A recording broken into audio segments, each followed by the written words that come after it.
അത്ര ഡീസെന്റ് ആയിട്ടാണ് ഞങ്ങൾക്ക് ബിഹേവ് ചെയ്തിട്ടുള്ളത്. എല്ലാ കാര്യങ്ങളും നമ്മുടെ ഒരു മൂത്ത ചേട്ടനെ പോലെ, നമ്മുടെ ഒരു ഫാമിലി മെമ്പറെ പോലെ തന്നെയാണ് അദ്ദേഹം നിന്നിട്ടുള്ളത്.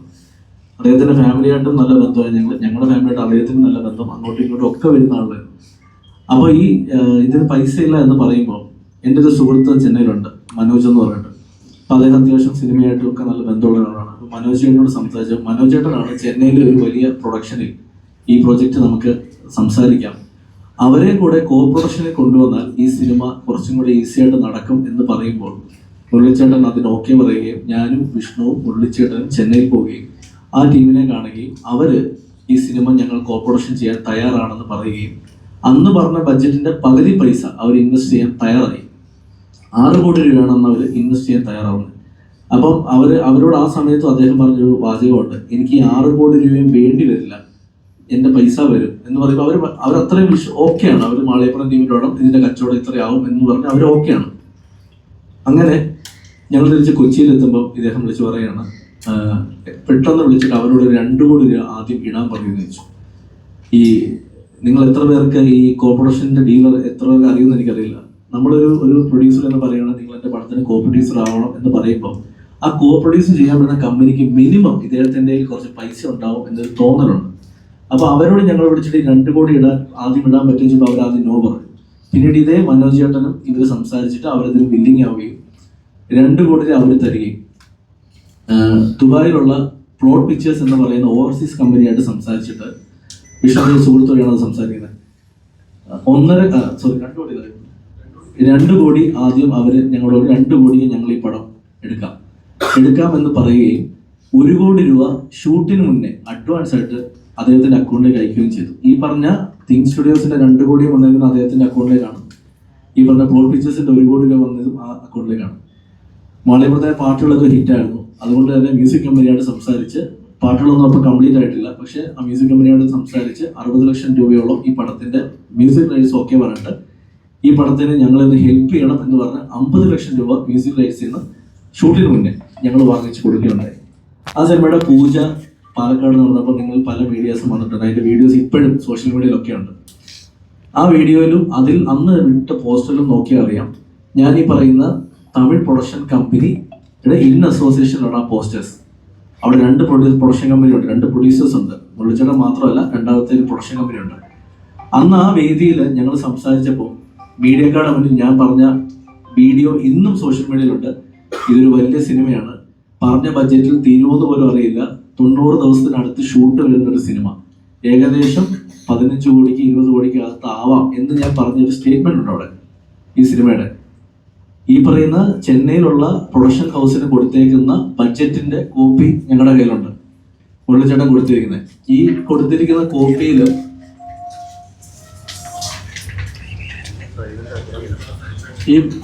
കോപ്പിയിൽ ഈ സിനിമയുടെ ബഡ്ജറ്റാണ് ഈ കൊടുത്തിരിക്കുന്നത്. 85 ദിവസം ഷൂട്ട്, 27 ലൊക്കേഷൻ, 5 പാട്ട്, 3 ആക്ഷൻ ബ്ലോക്ക്, 14 കോടി ബഡ്ജറ്റ്. ഇത് അദ്ദേഹം കൊടുത്തിരിക്കുന്നതാണ്. ഇന്ന് രാവിലെ ഞാൻ വേറൊരു കാര്യം അറിഞ്ഞു, അദ്ദേഹം പ്രൊഡ്യൂസർ അസോസിയേഷൻ കൊടുത്തിരിക്കുന്ന ഒരു കണക്കിൽ ഇത് 7 കോടിയുടെ ബഡ്ജറ്റ് ആണെന്ന് കൊടുത്തിട്ടുണ്ടെന്നുള്ളത്. അങ്ങനെയാണെങ്കിൽ ഈ കോർപ്പറേറ്റ് കമ്പനി ഇദ്ദേഹത്തിനെതിരെ ഫോർജറിക്ക് കേസ് കൊടുക്കുകയും ബഡ്ജറ്റ് കൂട്ടിക്കാണിച്ച് പൈസ വാങ്ങിച്ച് ഇദ്ദേഹത്തിനെ കേസ് എടുക്കണം. കാരണം ഈ ബഡ്ജറ്റ് അല്ല ഈ പടത്തിനെങ്കിൽ അദ്ദേഹം എന്തിനാണ് 14 കോടി രൂപ ബഡ്ജറ്റ് ഒരു സിനിമ എന്ന് പറഞ്ഞ് മറ്റൊരു കമ്പനിയെ ചീറ്റ് ചെയ്ത് ഈ പടത്തിലേക്ക് കൊണ്ടുവന്നത്. ഇനി അടുത്തത് സിനിമ തുടങ്ങി, സിനിമ സ്റ്റാർട്ട് ചെയ്തത് ആദ്യത്തെ ബാറ്റ കഴിയുന്നു. ഈ 2 കോടി പ്ലസ് 1 50, 3000 രൂപയിലാണ് ഈ പടം ഓടിക്കൊണ്ടിരിക്കുന്നത്. ആദ്യത്തെ ബാറ്റ കഴിഞ്ഞപ്പോൾ ഇദ്ദേഹം പറഞ്ഞു, പൈസ തീർന്നു, ഇനി നമുക്ക് അടുത്ത പൈസ റെഡിയാക്കണമെന്നുണ്ട്. അപ്പം ഞങ്ങൾ അപ്പോഴും ചോദിക്കും, ചേട്ടൻ്റെ ഒരു ബിസിനസ് ഡീൽ വരാനില്ലേ, അത് ലേറ്റ് ആവും, എന്താ ചെയ്യുക എന്ന് ചോദിക്കുമ്പോൾ ഇതേ ചെന്നൈയിലുള്ള പ്രൊഡ്യൂസേഴ്സിനെ വിളിച്ചിട്ട് 2 കോടിയും കൂടെ വേണമെന്ന് പറയുന്നു. അവർ ഓഫർ ചെയ്ത 6 കോടിയിൽ വീണ്ടും 2 കോടി ചോദിക്കുന്നു, 4 കോടി തരുന്നു. 20 ദിവസം കഴിയുമ്പോൾ വീണ്ടും അവരോട് നിന്ന് 2 കോടി വാങ്ങിച്ചിട്ട് 6 കോടി രൂപ GST കട്ടയുള്ള 6 കോടി രൂപ അവർ കൊടുക്കുകയാണ്. അന്നേരം അവർ ഞങ്ങളോട് ചോദിച്ചൊരു ചോദ്യമുണ്ട്, then why there is another producer എന്ന് ചോദിച്ചു. ഇത് ഞങ്ങൾ പൈസ തന്നുകൊണ്ടിരിക്കുകയാണെങ്കിൽ എന്തിനാണ് വേറൊരു പ്രൊഡ്യൂസർ, ബാക്കിയോട്ട് ഞങ്ങൾ ചെയ്താൽ പോരെ എന്ന് അദ്ദേഹം ചോദിച്ചപ്പോൾ അദ്ദേഹം ഒരു സ്റ്റേറ്റ്മെന്റ് പറഞ്ഞു, ഇനിയും ഈ പടത്തിൽ കോ പ്രൊഡക്ഷനായിട്ട് ഞങ്ങളില്ല, ഞങ്ങളിത് ഫിനാൻസ് ചെയ്യാം, ഇൻട്രസ്റ്റ് സൈലം തിരിച്ചു തന്നാൽ മതി എന്ന് പറയുകയും മുരളിച്ചേട്ടൻ അത് ഓക്കെ പറയുകയും ചെയ്തു. കുഴപ്പമില്ല, ഞാൻ മാത്രം മതി പ്രൊഡ്യൂസർ, ബാക്കി പൈസ ഞാൻ കൊണ്ടുവരാം എന്ന് പറയുകയും ഈ പറഞ്ഞ പ്രൊഡക്ഷൻ കമ്പനിയെ ഫിനാൻസ് ആക്കി മാറ്റുകയും പിന്നീട് വന്ന പോസ്റ്റേഴ്സിൽ അവരുടെ പേരുമില്ല, സൈഡിൽ എംബ്ലം മാത്രം വെക്കുകയുണ്ടായത്. പിന്നീട് അദ്ദേഹം ഈ പടം തീരുന്ന സമയമായപ്പോഴത്തേക്ക് കുറച്ച് പൈസ കൊണ്ടുവന്നിരുന്നു. ഏകദേശം എൻ്റെ ഒരു കണക്ക് കറക്റ്റ് ആണെങ്കിൽ 3.5-4 കോടി രൂപയോളം അദ്ദേഹം പല സ്ഥലങ്ങളിൽ നിന്ന് കൊണ്ടുവന്ന് പല സമയത്തായിട്ട് ഈ പടത്തിൽ ചെയ്തിട്ടുണ്ട്. ശേഷം പടം തീർന്നു. ഈ പടം തീർന്നു കഴിയുമ്പോൾ സിനിമ അറിയുന്നവർക്കും സിനിമ ഇൻഡസ്ട്രി വർക്ക് ചെയ്യുന്നവർക്ക് അറിയാം, ആർട്ടിസ്റ്റുകൾ ഡബ് ചെയ്യണമെങ്കിൽ അവരുടെ സാലറി സെറ്റിൽ ചെയ്യണം. ഈ സിനിമയിലെ ഒരു ആർട്ടിസ്റ്റിന് പോലും അദ്ദേഹം സാലറി സെറ്റിൽ ചെയ്തിട്ടില്ല. ഇന്നലെ അദ്ദേഹം മീഡിയയോട് പറഞ്ഞു, ഇതിൽ അഭിനയിച്ച പല നടന്മാരും വിളിച്ചിട്ട് അദ്ദേഹത്തോട് പറഞ്ഞു, എനിക്ക് പൈസ വേണ്ട ചേട്ടാ, ധൈര്യമായിട്ടിരിക്കുന്നു പറഞ്ഞത്. ഞാൻ എഴുതി വെച്ചു തരാം. ഇതിൽ അഭിനയിച്ച നടന്മാരുടെ എല്ലാം ഡീറ്റെയിൽസ് നിങ്ങൾക്കുണ്ടല്ലോ, നിങ്ങൾ അവരെയൊക്കെ പേഴ്സണലി വിളിച്ചിട്ട് ചോദിക്കുക, ഇങ്ങനൊരു കാര്യം പറഞ്ഞിട്ടുണ്ടോ. ഈ സിനിമയ്ക്ക് ഡബിങ് നടക്കാൻ വേണ്ടി ഈ പറയുന്ന എല്ലാ ആർട്ടിസ്റ്റുകളെയും വിളിച്ച് പേഴ്സണലി റിക്വസ്റ്റ് ചെയ്ത ഈ സിനിമ തീർത്ത് കൊടുത്താൽ മാത്രമേ കച്ചവടമാകത്തുള്ളൂ. ഒന്ന് സഹായിക്കുക. ബഡ്ജറ്റ് നമുക്ക് വിചാരിച്ചേക്കാളും കുറച്ചുകൂടെ മാറിയിട്ടുണ്ടല്ലോ, ഒന്ന് ഹെൽപ്പ് ചെയ്യാന്ന് പറഞ്ഞിട്ട് ഇതിൽ ഓരോ ആർട്ടിസ്റ്റുകളെയും പേഴ്സണലി വിളിച്ച് ഞാനും വിഷ്ണു സംസാരിച്ചാണ് ഡബ് ചെയ്യുന്നത്. അതിനുശേഷം ഇദ്ദേഹത്തിനെതിരെ ഇതിന്റെ മ്യൂസിക് ഡയറക്ടർ കേസ് കൊടുത്തിട്ടുണ്ട്. അവന് കാശ് കംപ്ലീറ്റ് കൊടുത്തിട്ടില്ല. ഇതിന്റെ ക്യാമറമാൻ കേസ് കൊടുത്തിട്ടുണ്ട്. അതിൻ്റെയൊക്കെ കോപ്പി ഇതിലുണ്ട്, ഞങ്ങളിത് കാണിക്കാം. ഇതിൽ വർക്ക് ചെയ്ത പല ആളുകൾ കേസ് കൊടുക്കുമ്പോഴും വിളിച്ച് സംസാരിച്ച്, എടാ അങ്ങനെയല്ല, പുള്ളി ഒരു സിനിമ ചെയ്യാൻ വേണ്ടി വന്നതാണ്, നമ്മൾ ഈ സിനിമ തീർത്തു കഴിഞ്ഞാൽ ഇതിന്റെ കണ്ടന്റിലും ഇതിന്റെ മേക്കിങ്ങിലും ഒക്കെ നമുക്ക് വിശ്വാസമുണ്ട്. അന്ന് പടം കണ്ട എല്ലാവരും, ഞങ്ങളുടെ ടീമായാലും പുറത്തുള്ളവരായാലും എല്ലാവരും ഹാപ്പിയാണ്. അങ്ങനെ ഈ റിലീസ് അടുപ്പിക്കുമ്പോൾ ഈ ചെന്നൈയിലുള്ള ടീമിനെ, അത് ചെന്നൈയിലുള്ള പ്രൊഡക്ഷൻ ഹൗസിനെ സെറ്റിൽ ചെയ്യണം. സെറ്റിൽ ചെയ്യാതെ ഈ പടം ഇറക്കാൻ പറ്റില്ല. ഏകദേശം 6 കോടി പരിശടകം 6,85,00,000 രൂപ സെറ്റിൽ ചെയ്താൽ മാത്രമേ ഈ സിനിമ ഇറങ്ങൂ എന്നൊരു അവസ്ഥ ഉണ്ടായപ്പോൾ ഇദ്ദേഹത്തെ കൊണ്ട് ഒന്നും ചെയ്യാൻ പറ്റില്ല എന്ന് മനസ്സിലായൊരു മൊമെന്റിലാണ് ഞാൻ ആ സമയം അടുത്ത സിനിമ ഗോകുലമായിട്ട് അനൗൺസ് ചെയ്തിരുന്നു. ഗോകുലമായിട്ട് ചെയ്യാൻ റെഡിയായിരുന്നു. ഗോകുലമായിട്ട് ഞാൻ സംസാരിക്കുകയും ഗോപാലൻ സാറിനെയും മൂർത്തി ചേട്ടനെയും മീറ്റ് ചെയ്ത് സംസാരിക്കുകയും ഇങ്ങനൊരു സംഭവമുണ്ട്, നമ്മളിത് സഹായിക്കണം, ഈ സിനിമ ഇറങ്ങണമെന്ന് പറയുമ്പോൾ ഗോപാലൻ സാറും മൂർത്തി സാറും ഈ സിനിമ വന്ന് കാണുകയും അവർ ഈ സിനിമ ഇഷ്ടപ്പെട്ടിട്ട് നമ്മൾ ഇത് ചെയ്യുന്നു എന്ന് പറഞ്ഞിട്ട് അടുത്ത ദിവസം ഇദ്ദേഹത്തെ വിളിച്ചു വരുത്തുകയും ഈ ചെന്നൈ കമ്പനിക്ക് കൊടുക്കേണ്ട പേയ്മെന്റ് ഗോകുലം സെറ്റിൽ ചെയ്യണം. സെറ്റിൽ ചെയ്ത് കഴിഞ്ഞിട്ടും ഈ സിനിമ ഇറക്കണമെങ്കിൽ കുറച്ച് കടമ്പകളുണ്ട്. ഫൈനൽ ഔട്ട് അടിക്കണം, ബാക്കിയുള്ള സെറ്റിൽമെന്റ് ചെയ്യണം, സ്റ്റുഡിയോ റെന്റ് കൊടുക്കണം. ഇതെല്ലാം ഗോകുലത്തിന്റെ സൈഡിൽ നിന്നാണ് പോയിരിക്കുന്നത്. ഈ പൈസ എല്ലാം പോയിരിക്കുന്നത് അക്കൗണ്ട് ത്രൂ മുരളിച്ചേട്ടന്റെ വഴിയാണ്. അതായത് ഗോകുലം കൊടുത്ത പൈസയും ഡ്രീം പിക്കുന്ന ഡിസ്ട്രിബ്യൂഷന്റെ കൊടുത്ത പൈസയും തിങ് സ്റ്റുഡിയോസിന്റെ പൈസ ഒക്കെ പോയിരുന്നത് മുരളിച്ചേട്ടന്റെ അക്കൗണ്ടിൽ നിന്നാണ്. അപ്പൊ അദ്ദേഹത്തിന്റെ അക്കൗണ്ടിൽ നിന്നാണ് എല്ലാ പൈസയും പോയിരുന്നത്. അദ്ദേഹം മീഡിയയോട് പറയുമ്പോൾ അദ്ദേഹം ആലോചിക്കുന്നത് അദ്ദേഹത്തിന്റെ കാശല്ല, അദ്ദേഹത്തിന് വേണ്ടി ഈ സിനിമയ്ക്ക് വേണ്ടി ഇൻവെസ്റ്റ് ചെയ്യിച്ചവർ കൊടുത്ത പൈസ പുള്ളി മറ്റൊരാൾക്ക് കൊടുക്കുന്നു. അതെല്ലാം അദ്ദേഹം ഇന്നലെ ഒരു പേപ്പർ അദ്ദേഹം മീഡിയയുടെ മുന്നിൽ കാണിച്ചിരുന്നു. ഇതിന്റെ ടോട്ടൽ ബഡ്ജറ്റ് എന്ന് പറഞ്ഞിട്ട് ഞങ്ങൾ സൈൻ ചെയ്ത് കൊടുത്തു സാറാണ്. അതിൽ തന്നെ ഈ സിനിമയുടെ ടോട്ടൽ ഇൻകം, അതായത് ബിസിനസ്, ഞാൻ കളക്ഷൻ അല്ല പറയുന്നത്, പ്രൊഡ്യൂസർ ഷെയറും ബാക്കി ബിസിനസ് എല്ലാം കഴിഞ്ഞ് ഇൻകം 15 കോടി രൂപയാണ് അദ്ദേഹം കാണിച്ചിരുന്നത്. 15 കോടി കളക്ഷൻ വന്ന് അദ്ദേഹം തന്നെ സമ്മതിച്ചിട്ടുണ്ട്. പ്ലസ് അദ്ദേഹം അതിനോട് ആഡ് ചെയ്തത് കുറച്ച് പോയിന്റുകളുണ്ട്. അദ്ദേഹത്തിന്റെ കുറെ ഇൻട്രസ്റ്റ് കണക്കുകൾ, അദ്ദേഹത്തിന്റെ പേഴ്സണൽ ചെലവുകൾ, അദ്ദേഹം ആരുടെയൊക്കെ അടുത്തൊന്ന് പൈസ വാങ്ങിച്ചതിന്റെ എക്സ്പെൻസുകളൊക്കെ അദ്ദേഹം ഇട്ടിട്ടുണ്ട്. ഇതിലൂടെ കൂട്ടി 22 കോടി എന്ന് പറയുന്നത്. ഞാൻ പറയുന്നത് ഓപ്പണായിട്ട് ഞാൻ പറയുന്നത് ഇതൊരു പബ്ലിക് ഓഡിറ്റിങ്ങിന് വിധേയമായിരിക്കും. ഈ സിനിമയ്ക്ക് ചെലവായ പൈസ ഒരു പബ്ലിക് ഓഡിറ്റിങ്ങിന് വിധേയമായിരിക്കും. ഞങ്ങൾ റെഡിയാണ്. ഇവിടെ അസോസിയേഷൻ ഉണ്ട്, ഇവിടെ നിങ്ങൾ മീഡിയ ഉണ്ട്, ജനങ്ങളുണ്ട്. കഴിഞ്ഞ 3 വർഷത്തെ എന്റെ അക്കൗണ്ട് ബാലൻസും വിഷ്ണുവിന്റെ അക്കൗണ്ട് ബാലൻസും ഇദ്ദേഹത്തിന്റെ അക്കൗണ്ട് ബാലൻസും വേണം ഞങ്ങൾ ബാങ്ക് സ്റ്റേറ്റ്മെന്റ്സ് തരാം. ഇപ്പോഴും ഈ 6 പടം ചെയ്തിട്ടും എങ്ങനെ ജീവിക്കുന്നുള്ള എനിക്കറിയാം. കാര്യം പുറത്തുനിന്ന് നോക്കുമ്പോൾ ഞങ്ങളുടെ കഷ്ടപ്പാട് ഞങ്ങൾക്കുണ്ട്. ഈ സിനിമയ്ക്ക് ഇന്നലെ അദ്ദേഹം പറഞ്ഞു എനിക്ക് 25 കോടി രൂപ 25 ലക്ഷം രൂപ ഇനി അതിന് അടുത്ത് പറയല്ലോ 25 ലക്ഷം രൂപ എനിക്ക് തന്നു എന്ന് പറഞ്ഞു. ഞാൻ എൻ്റെ ബാങ്ക് സ്റ്റേറ്റ്മെന്റ് ഇന്നുമായിട്ട് മൊത്തം എടുപ്പിച്ചപ്പോൾ അത് എനിക്ക് പല സമയത്തായിട്ട് അയച്ചിരിക്കുന്ന പൈസ ഒരു 17-18 ലക്ഷം രൂപയാണ് പല സമയത്തായിട്ട്. ഇതിൽ ഏറ്റവും വലിയ ഫൺ ഫാക്ടർ എന്താണെന്ന് വെച്ചാൽ സിനിമ റിലീസിന് മുന്നേയുള്ള പ്രൊമോഷൻ സമയത്ത് ഞാൻ ഇതിലെ ഓൺലൈൻ മീഡിയാസിന് അറിയാം, ഞാൻ അന്ന് പ്രൊമോഷൻ വന്ന ഹോസ്പിറ്റലിൽ നിന്നാണ്. എൻ്റെ അച്ഛൻ്റെ ബൈപ്പാസ് സർജറി കഴിഞ്ഞിട്ട് വെൽകെയർ ഹോസ്പിറ്റലിൽ കിടക്കുകയും ഞാൻ അവിടുന്ന് ഇരുന്നേ. ഈ അച്ഛൻ്റെ സർജറിക്ക് 3 ദിവസം മുന്നേ 3-4 ദിവസം മുന്നേ ഇദ്ദേഹം എന്നെ വിളിച്ചിട്ട് ഞാൻ ദുബായിലാണ്, നമ്മുടെ പടം ഇറങ്ങാൻ പോവാം, നമ്മൾ രക്ഷപ്പെടുന്നു, നമ്മൾ അടിപൊളിയാവും, ധൈര്യമായിട്ടിരിക്കുന്ന പറഞ്ഞിട്ട് പുള്ളി പറഞ്ഞു ഞാൻ ദുബായിൽ പെട്ടിരിക്കുക, എനിക്ക് നാളെ നാട്ടിൽ വേണം, നാളെ ഒരു സെറ്റിൽമെന്റ് കിട്ടും, എനിക്ക് ഇവിടെ ഒരു സെറ്റിൽമെന്റ് ഒരു 3 ലക്ഷം രൂപ വേണമെന്ന് പറയുന്നു.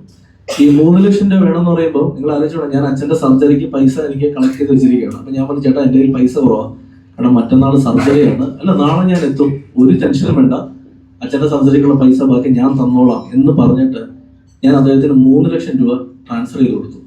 ടിൽ ഈ ഡേറ്റ് വരെ എനിക്ക് ആ പൈസ തിരിച്ചിട്ടിട്ടില്ല, ഇതുവരെ തന്നിട്ടില്ല. പക്ഷെ ഞാനത് ഓക്കെ, അദ്ദേഹത്തിന് നഷ്ടം വന്ന് പറഞ്ഞപ്പോഴും ഓക്കെ, ഞാനത് ലാസ്റ്റ് മീറ്റ് ചെയ്തപ്പോൾ ചേട്ടാ കുഴപ്പമില്ല, അത് ഞാൻ നോക്കിക്കൊള്ളാം എന്ന് പറഞ്ഞു. പക്ഷെ അന്നേരം എൻ്റെ അച്ഛൻ്റെ സർജറി സമയത്ത് എന്നെ ഹെൽപ്പ് ചെയ്തേക്കുന്നത് ഗോകുലത്തിൽ നിന്നും ബാക്കി എൻ്റെ സുഹൃത്തുക്കളാണ്. ഇന്ന് അദ്ദേഹം ഒരു അലിഗേഷൻ പറയുകയാണ്, ഞാനും വിഷ്ണുവും 7 കോടി രൂപയോളം അദ്ദേഹത്തെ പറ്റിച്ചു, ഞങ്ങൾ കള്ളനാണ്. ആ സ്റ്റേറ്റ്മെന്റ് ആണ് പുള്ളി പിൻവലിക്കേണ്ടത്. എന്താണ് പറ്റിച്ചതെന്ന് ഇന്നലെ ഏതോ എനിക്ക് തോന്നുന്നു മീഡിയ വണ്ണാന്ന് തോന്നുന്നു, മീഡിയ വണ്ണോ അത് ബിഗ് ടി വി ആണല്ലോ, ആര് ചോദിച്ചപ്പോൾ അദ്ദേഹത്തോട് എടുത്തു ചോദിച്ചു, അഭിലാഷ് പിള്ള എന്താണ് പറ്റിച്ചത്? അദ്ദേഹം പറഞ്ഞു, പറ്റിച്ചതെന്ന് വെച്ചാൽ സിനിമ കഴിഞ്ഞ് എന്നെ വിളിക്കുമായിരുന്നു, കുറച്ചുകൂടെ കഴിയുമ്പോൾ അദ്ദേഹത്തിന്റെ വേറെ പടത്തിന് പോയെന്ന്. ഞാൻ പിന്നെ പുള്ളിയുടെ വീട്ടിൽ പോയിരിക്കണോ? എനിക്ക് അടുത്ത പടം ചെയ്യണ്ടേ, എനിക്ക് എൻ്റെ കനവ് വന്നിട്ടെ.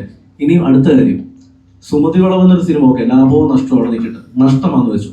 നഷ്ടമാണെങ്കിൽ മലയാള സിനിമയിലെ ആദ്യത്തെ നഷ്ടം വന്ന സിനിമയാണോ സുമതി വളവ്? ഇദ്ദേഹത്തിന് ആത്മഹത്യ ചെയ്യാൻ പോകുന്നൊരു വീഡിയോ കണ്ടു, ഓക്കെ, അതിൽ എനിക്കും വിഷമമുണ്ട്, ഞാൻ അദ്ദേഹത്തെ ആ കാര്യത്തിന് വിളിച്ച ആളുമാണ്. ഇത് ആദ്യത്തെ വീഡിയോ ആണെന്നാണോ നിങ്ങളുടെ വിചാരം? ഇതുപോലത്തെ വീഡിയോസ് വേറെ ഉണ്ട്. ഒരു വീഡിയോ മാത്രമേ പുറത്തു വന്നിട്ടുള്ളൂ. വീഡിയോ മാത്രമല്ല, ലൈവായിട്ട് അത് കണ്ട ആളുണ്ട് ഇവിടെ. അദ്ദേഹം പറയും, സംസാരിക്കും. ഇത് മുരളിച്ചേട്ടനെ വ്യക്തിഹത്യ ചെയ്യാനായിട്ടോ അല്ലെ മുരളിച്ചേട്ടനെ മോശമാക്കാനോ വേണ്ടിയല്ല. അദ്ദേഹത്തിന്റെ ഇപ്പോഴത്തെ അവസ്ഥ മോശമാവാം, എനിക്കറിയില്ല, അദ്ദേഹം തന്നെ പറയും മോശമാണ്. പക്ഷെ കയ്യിൽ 5 പൈസ എടുക്കാനില്ലാത്ത ഒരു പ്രൊഡ്യൂസർ 2 ആഴ്ച മുന്നേ ചെന്നൈയിൽ പോയി അദ്ദേഹത്തിന്റെ ഒരു സിനിമയുടെ റീമേക്ക് ചെയ്യാൻ നായകൻ അഡ്വാൻസ് കൊടുത്തിട്ടുണ്ട്. വെള്ളം തമിഴിലേക്ക് റീമേക്ക് ചെയ്യാൻ അദ്ദേഹം അഡ്വാൻസ് കൊടുത്തിട്ടുണ്ട്. ആത്മഹത്യ നിൽക്കുന്ന പുള്ളിക്ക് ആ പൈസ എടുത്ത് വെച്ചിട്ട് ജീവിച്ചൂടെ കുറച്ചാളത്തേക്ക്? എന്തിനാണ് അത് ചെയ്തത്? ആ അഡ്വാൻസ് വാങ്ങിച്ച നായകൻ അദ്ദേഹത്തിന്റെ സുഹൃത്തും കൂടെയാണ്. അദ്ദേഹം എന്നെ വന്ന് ഞങ്ങൾ മീറ്റ് ചെയ്തു. എന്നോട് സംസാരിച്ചപ്പോൾ ഞാൻ പറഞ്ഞത് ആ പടം ചെയ്യും, കാരണം സുമതിയോട് അദ്ദേഹത്തിന് നഷ്ടമാണെന്നൊക്കെ അദ്ദേഹം പറയുന്നുണ്ട്. എന്തെങ്കിലും ഇത് ആ പടം തമിഴിൽ വർക്കാവും, ഉറപ്പായിട്ടും ആ സിനിമ തമിഴിൽ വർക്കാവുന്ന സിനിമയാണ്.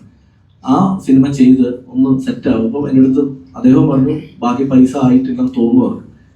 ഞാൻ മുരളിച്ചേട്ടനെ വിളിക്കുകയാണ്. വിളിച്ചിട്ട് പറഞ്ഞു, മുരളിച്ചേട്ടാ നിങ്ങൾ ധൈര്യമായിട്ടിരിക്കും, ചെന്നൈക്ക് വാ, ഈ പടത്തിന് എത്ര രൂപ ചിലവെന്ന് വെച്ചാൽ അത് നമുക്ക് റെഡിയാക്കാം, ഈ പടം നിങ്ങൾ ചെയ്യും, ഞാൻ കൂടെ നിൽക്കാന്ന് പറഞ്ഞു.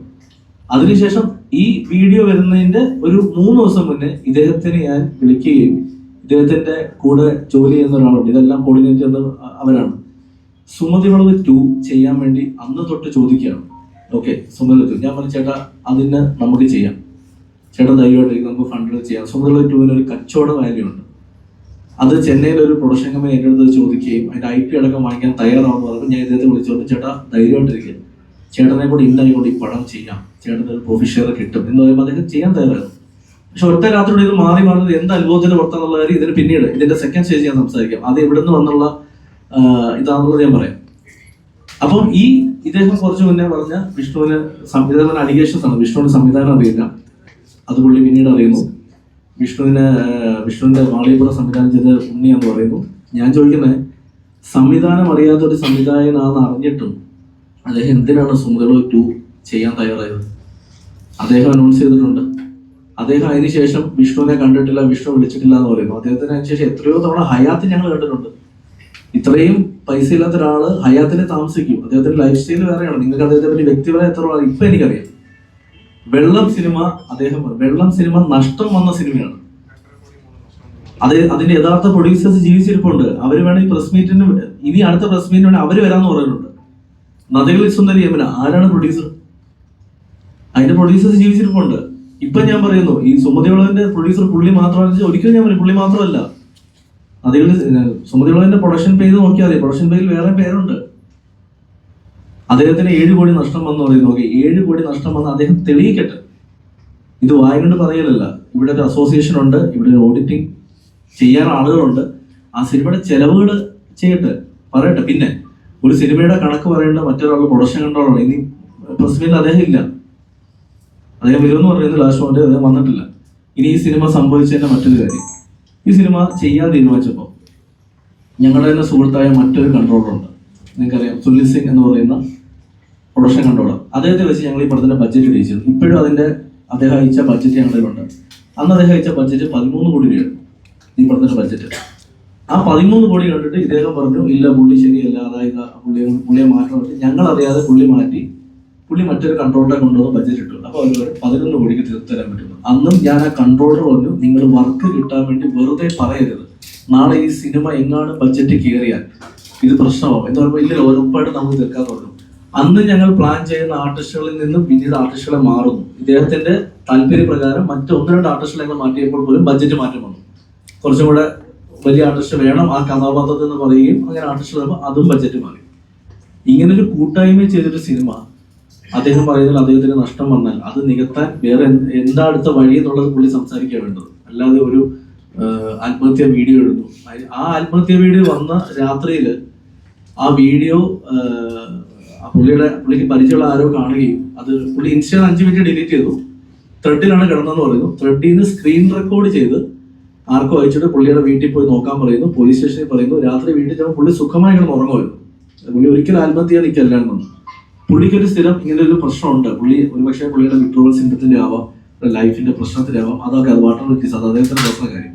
പക്ഷെ ആ ഒരു ഒറ്റ ഇഷ്യൂവിന്റെ പുറത്ത് 2 ദിവസം മുന്നേ വരെ നമ്മളെ സപ്പോർട്ട് ചെയ്ത് അല്ലെങ്കിൽ ഞങ്ങളോട് സംസാരിച്ചിരുന്ന ആര് ഇതിന്റെ സത്യാവസ്ഥ തിരിച്ചറിയാതെ ഞങ്ങൾ കള്ളന്മാരാണ്, ഞങ്ങൾ പൈസ പറ്റിച്ചു എന്നൊക്കെ പറയുന്നു. ഇതിൽ എവിടെയാണ് പൈസ പറ്റിച്ചത് മനസ്സിലാവുന്നില്ല.